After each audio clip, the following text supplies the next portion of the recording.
Hello everyone, स्वागत है आपका आपके अपने YouTube channel computer education by Poonam. और जैसे आप देख रहे हैं, मैं आपके लिए लेकर आई हूँ आपका यहाँ पर अगर हम बात करें जो कि आपका माइक्रोसॉफ्ट ऑफिस एक्सेल से रिलेटेड हम बात कर रहे हैं, फिर वो चाहे ट्रिपल सी से रिलेटेड आपका माइक्रोसॉफ्ट एक्सेल हो सकता है, या फिर हम बात करें वहाँ पे जो कि आपका कॉल हो सकता है लिब्रे ऑफिस कॉल।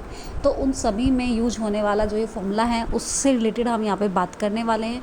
आप देख रहे होंगे कि मैं एक लिस्ट बना रही हूँ, वो लिस्ट है अटेंडेंस लिस्ट। आप यहाँ पर देखना चाहते हैं कि किस प्रकार से अटेंडेंस लिस्ट बनाई जाती हैं। तो अटेंडेंस लिस्ट बनाने के लिए आपको सबसे पहले तो ये करना होगा कि यहाँ पर एक लिस्ट आपको देखनी है। सबसे पहले आपका सीरियल नंबर होगा, फिर यहाँ पर आपने कोर्स लिया, जैसे नॉर्मली मैं कंप्यूटर के अकॉर्डिंग, जैसे कि हम कंप्यूटर कोर्स कराते हैं बच्चों को, तो उसी के अकॉर्डिंग मैं एक लिस्ट बना रही हूँ यहाँ पे, जिसमें मैंने सीरियल नंबर दिया है, फिर मैंने कोर्स नेम दिया है एंड यहाँ पे स्टूडेंट नेम दिया है। एंड इसके आगे हम बात करेंगे यहाँ पे डेट से रिलेटेड कि अटेंडेंस लिस्ट मुझे बनानी है। तो मैं यहाँ पर देखना चाहती हूँ कि कौन सा स्टूडेंट कौन सी डेट से कौन सी डेट तक यहाँ पर प्रेजेंट या फिर अब्सेंट रहा है। तो कंप्लीट हमने यहाँ पर लिस्ट बनानी है, वो लिस्ट जो कि आपके पास यहाँ पर आपके कोर्स से रिलेटेड है और आपके नेम्स यानी कि जो स्टूडेंट नेम है, और फिर यहाँ पर डेट होगी कि मान लीजिए मैंने 1 अगस्त से स्टार्ट किया है और यहाँ पर मैं रिकॉर्ड निकाल रही हूँ यानी कि 9 अगस्त तक, या फिर मैं यहाँ कहूँ कि मैं यहाँ पर मतलब हम बात करें यहाँ पे कि 15 अगस्त तक की, या फिर 15 जो कि आपका सितंबर है वहाँ तक की हम डिटेल निकालना चाह रहे हैं। तो मैं देखिए यहाँ पे डिटेल्स हम यहाँ पे निकाल सकते हैं बड़ी आसान से। आपको पता है कि आपने 1 डेट निकाली और नंबर 2 डेट निकाली, और दोनों को सिलेक्ट करने के बाद जब आप उसको ट्रैक करते हैं तो आगे की आपकी जो डेट होती है वो ऑटोमेटिकली अपने आप आ जाती है। तो उस तरीके से हमने यहाँ पर निकालने की कोशिश की है ये। तो आप देख सकते हैं कंप्लीट डिटेल्स आपके सामने हैं यहाँ पर। और इसके बाद हम यहाँ पर बात कर रहे हैं कि यहाँ पे ये नेम वगैरह हम कंप्लीट दे देंगे। तो हमने यहाँ पे नंबरिंग देनी शुरू की है, जैसे सीरियल नंबर यानी कि कितने स्टूडेंट हमारे पास हैं। तो टोटल यहाँ पर हम काउंट कर लेंगे और यहाँ पर सीरीज़ को लेकर हम क्या कर देंगे, ट्रैक कर देंगे नीचे की ओर। तो आप देखेंगे यहाँ पे कंप्लीट जितने नंबर मुझे चाहिए उतने नंबर यहाँ पर आ जाएंगे आपके सामने। तो वो नंबरिंग हम दे सकते हैं। एंड इस नंबरिंग को देने के बाद हमें इतना करना है कि यहाँ पर जो कोर्स है, जो कि अलग अलग कोर्स हो सकता है बच्चों का, कोई बच्चा टैली कर रहा है, कोई बच्चा बेसिक कर रहा है, कोई HTML कर रहा है, कोई ट्रिपल सी कर रहा है। तो वहाँ पर सबका अलग अलग रिकॉर्ड हमने यहाँ पे रखा है, कौन सा क्या क्या सब्जेक्ट है। उसके बाद इसी के तरीके से हमने यहाँ पे नेम रख लिए हैं कि टोटल हमारे पास कितने स्टूडेंट हैं। और यहाँ पर अब यहाँ पर हमने कंप्लीट डिटेल्स निकाल ली है। अब यहाँ पे अब्सेंट या प्रेजेंट वाली हम जो सिचुएशन है वो ऐड कर रहे हैं, ताकि यहाँ पर पता चले कि आप कितने बच्चे यहाँ पे, कौन सा बच्चा कितना अब्सेंट हो रहा है और कितना प्रेजेंट हो रहा है। लेकिन ये मैं काउंट करना चाहती हूँ कंप्लीट निकाल कर। तो मैं अभी फ़िलहाल तो यहाँ पर इस तरीके से रख रही हूँ। और नॉर्मली जब आप कंप्लीट निकालते तो आप एक एक करके उस दिन यानी कि हर डे यानी कि डे बाय डे आप वहाँ पर क्या कर सकते हैं, डिटेल्स ऐड कर सकते हैं, प्रेजेंट या फिर अब्सेंट है। अब यहाँ निकालना है तो हमें सिर्फ हमने क्या किया, उसको ऐसे ही ट्रैक करके पूरे उसमें हमने एब्सेंट या फिर प्रेजेंट वाला ऑप्शन यहाँ पे यूज कर लिया है। एंड यहाँ पर बाद में चेंज भी किया हमने, किसी में एब्सेंट को हटा के प्रेजेंट का यूज कर दिया है। अब ये सब चीज़ें हमने कर दी है यहाँ पे कंप्लीट। अब इसको करने के बाद यहाँ आप देख सकते हैं कि मैंने पूरी ये जो लिस्ट है वो सिलेक्ट कर ली है, जिससे हम एक फॉर्मेटिंग स्टाइल में यूज कर देंगे, यानी कि बॉर्डर में मैंने पूरे कंप्लीट मैटर को बॉर्डर कंप्लीट में ले लिया है, बॉर्डर स्टाइल लगा दिया है यहाँ पे। एंड इसके बाद बॉर्डर स्टाइल लगाने के बाद आप कंप्लीट यहाँ पर देख सकते हैं कि एक बढ़िया वे में आपको देखने को मिल रही है, पूरी लिस्ट आपकी बन रही है यहाँ पे। तो कंप्लीट लिस्ट आप देख सकते हैं। एंड इसी के साथ साथ अगर मैं यहाँ पर स्टार्टिंग में जो कि हमारे टॉप पर मैं लेना चाहती हूँ अटेंडेंस लिस्ट वाला ऑप्शन, यानी कि मैं अटेंडेंस लिस्ट लिखना चाहती हूँ, तो मैंने क्या किया, यहाँ पर आप देख सकते हैं इंसर्ट में जाके हमने कर्सर को पहले ऊपर रखा, हमने इंसर्ट में जाके हमने रो वाला ऑप्शन क्लिक कर दिया है। अब आप देख रहे हैं खाली रो यानी कि एक ब्लैंक रो हमारे सामने आ रही है, जिसको सिलेक्ट करने के बाद हमने यहाँ पे मर्ज एंड सेंटर वाला ऑप्शन क्लिक किया है, ताकि क्या हो सके कि हमारा पूरा जो रो है एक रो बन सके। एंड यहाँ पर कंप्लीट हमने उसमें अटेंडेंस लिस्ट लिखा है। और अटेंडेंस लिस्ट लिखने के बाद हम उसे क्या कर सकते हैं, फॉर्मेटिंग स्टाइल में कन्वर्ट कर सकते हैं। पूरे मैटर को सिलेक्ट मतलब वो पूरी रो लाइन सेलेक्ट करने के बाद कोई हमने यहाँ पे हम बात करें, यहाँ पे कलर दिया है हमने, बैकग्राउंड कलर दिया है एंड मैटर का कलर भी हमने दिया है एंड यहाँ पे साइज़ भी चेंज किया है हमने उस मैटर का, जो आप यहाँ पे बना सकते हैं। मैं ये सब चीज़ें इसलिए बता रही हूँ ताकि आपको ये चीज़ें भी, यानी कि अगर लिस्ट बनानी भी आपको आनी चाहिए अच्छे से, क्योंकि अगर ये फॉर्मेटिंग स्टाइल बहुत ज़रूरी है कि आप कोई अटेंडेंस लिस्ट या फिर कोई भी लिस्ट आप बना रहे हैं तो वहाँ पर आपको मर्ज एंड सेंटर या फिर मर्ज एंड अगर हम बात करें लेफ़्ट राइट जो भी चीज़ें हैं वो सब चीज़ें आपको अच्छे से करने आनी चाहिए। तो वो सब चीज़ें ज़रूरी हैं, इसलिए हमने यहाँ पे दिया है।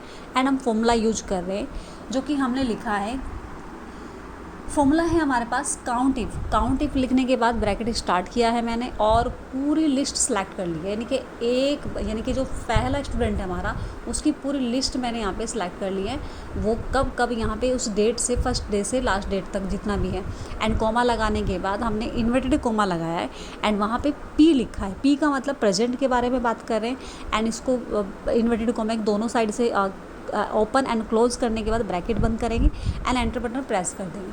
अब जब आप एंटर बटन प्रेस करेंगे तो आप यहाँ पे देख सकते हैं आपके सामने यहाँ पे पी आपका निकल के आ गया, यानी कि यहाँ पे कितना काउंट होके निकल के आया, जो कि 8 आपके सामने लगभग दिखाई दे रहा है कि टोटल कितनी यहाँ पे प्रेजेंट आपके सामने यहाँ पे दिखाई दे रही है। तो आप प्रेजेंट चेक कर सकते हैं यहाँ पे, तो काउंट भी करके देख सकते हैं कितनी है 1 2 3, तो उस तरीके से आप देख सकते हैं।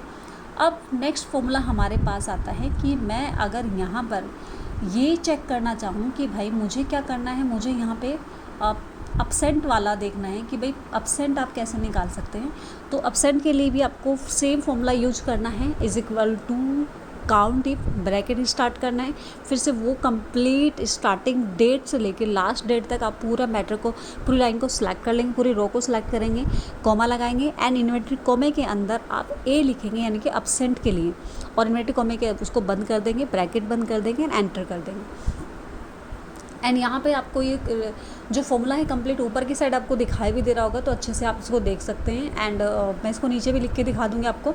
तो ये कंप्लीट आपका फॉर्मूला यहाँ पे दिखाई दे रहा है आपको, और अब आप इसको पूरा फॉर्मूले को एंड करके आप एंटर करेंगे तो आपके सामने यहाँ पर दिखाई देगा कि किस प्रकार से वहाँ पर ये काउंट कर रहा है कि जो अपसेंट बच्चे हैं, यानी कि वो जो बच्चा है वो कितने दिन अपसेंट रहा है, तो वो भी उसमें दिखाई दे रहा है आपको। और बड़े ही आसानी से आप इसको देख सकते हैं कि कितनी प्रेजेंट और कितनी अपसेंट है, तो वो टोटल काउंट करके आपको यहाँ पे बता भी दिया है। ठीक है, अगर हम इसको चेंज भी करके देखें तो भी वो काउंट अपने आप वहाँ पे चेंजिंग हो जाएगी।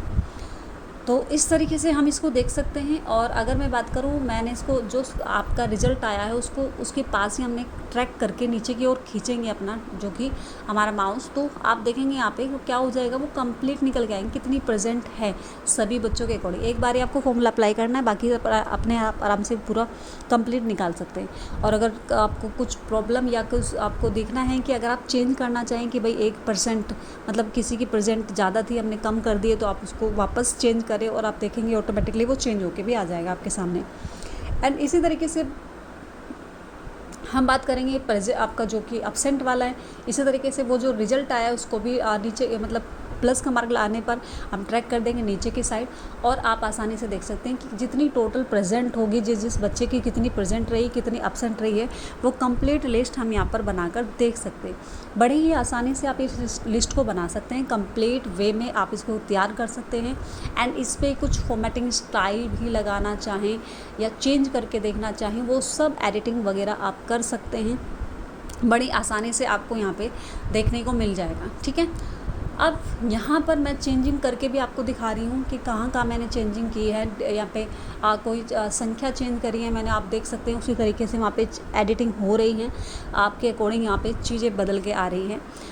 एंड अब मैं आपको बताऊँ कि मैं अगर इसमें कुछ फॉर्मेटिंग स्टाइल लगाना चाहूँ, ठीक है, कंप्लीट बनी हुई फॉर्मेटिंग स्टाइल हमारी है, जो कि मुझे जाना पड़ेगा यहाँ पर, जो कि हमारा क्या हो जाएगा यहाँ पे इंसर्ट यानी कि फॉर्मेटिंग स्टाइल्स आप लगा सकते हैं क्लिक करके, और आपके सामने यहाँ पर दिखाई दे रहा है। तो हमने कोई भी फॉर्मेटिंग स्टाइल यहाँ पे यूज करी है और बड़ी आसानी से आप इसको देख सकते हैं।